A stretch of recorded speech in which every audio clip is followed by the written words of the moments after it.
Barbagoya bu bir tığınacı.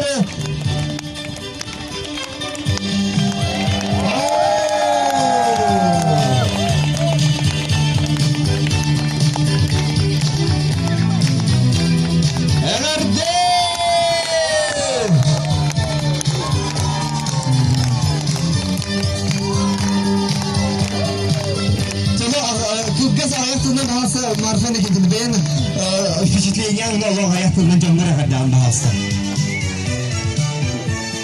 Diyor ki hemen güncü bakanlarına vakta uanna gadgetlerin. Bu min obaran Allah pametnik durar eğer min israf bitten yöre ben baskı